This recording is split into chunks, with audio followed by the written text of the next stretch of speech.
go, I wanted to play for you the reaction of Wayne LaPierre, who, as you know, is the head of the National Rifle Association, and his critique of the bill that you passed in Connecticut.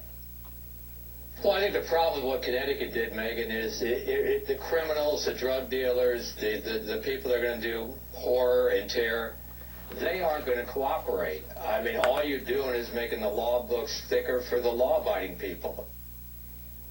Within the legislation that you signed into law, do you think it's tougher on law-abiding citizens or on the criminals who want to use those guns? Well, it's probably a little tougher on everybody. I mean, Wayne reminds me of the clowns at the circus. They get the most attention, and that's what he's paid to do. But the reality is that the gun that was used to kill 26 people on December 14th was legally purchased in the state of Connecticut, even though we had an assault weapons ban. But there were loopholes in it that you could drive a truck through. I mean, this guy is so out of whack. It's unbelievable. 92% of the American people want universal background checks. I can't get on a plane as the governor of the state of Connecticut without somebody running a background check on me. Why should you be able to buy a gun or buy armor-piercing munitions? It doesn't make any sense. He doesn't make any sense. Thus, my reference to the circus. Oh, man.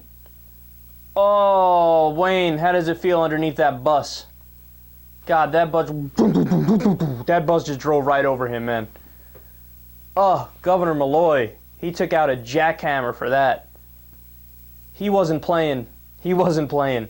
Now, look, let's address specifically the argument that Wayne LaPierre put forth there. Because, look, Malloy did a great job responding, right? But he also didn't directly answer what Wayne LaPierre said, but I will. It's all right. And I'm sure, by the way, Governor Malloy knows these things, but he just got carried away because it happens to me all the time, too. Whenever somebody is so wrong about everything they say, it's like a fog, and you try to go through every single area where they're wrong and why they're wrong, and you end up missing something. So the argument LaPierre used in the clip before Malloy there is, well, if we pass gun laws, all that's going to happen is law-abiding citizens are going to follow the gun laws and criminals aren't going to follow the gun laws. And, well, isn't that a reason not to pass them? Now, by the same logic, we could say that about any law. Hey, those traffic lights? Well, only law-abiding citizens are going to use the abide by the red light to stop and green light to go, and are going to abide by the light. So why put them in the first place? If the people who are supposed to stop from breaking the law, the criminals are going to break it anyway. Hey, how about those murder laws? Only law-abiding citizens are going to obey the murder laws. So why bother even putting it on the book? I mean, the criminals are always going to murder no matter what, right? So why even put the law on the book? Hey, all those laws about robbery and burglary and taking other people's property, well, you know what?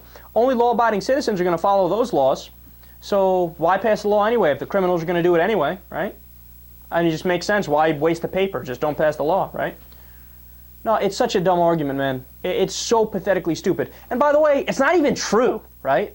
Now, are there always going to be people who break any law? Of course, there's going to be people that break some people that break every law. That's just the nature of the world we live in, right? But the question is not for any individual, which is what Wayne LaPierre wants you to focus on to take your distraction off the bigger point. But you want to know where he's wrong? In the aggregate. No, in the aggregate, of course if you pass gun laws, it's going to disincentivize a lot of people who would have bought a gun legally from committing a crime. No, don't you see that? 75% of the guns used in these mass shootings were bought legally. So even if we had passed a law banning assault weapons, for example, and even if it only stopped 5% of the cases of shootings happening, that's 5% of the cases less that ended up happening. You don't want to save 5% of the people who ended up being killed in these shootings?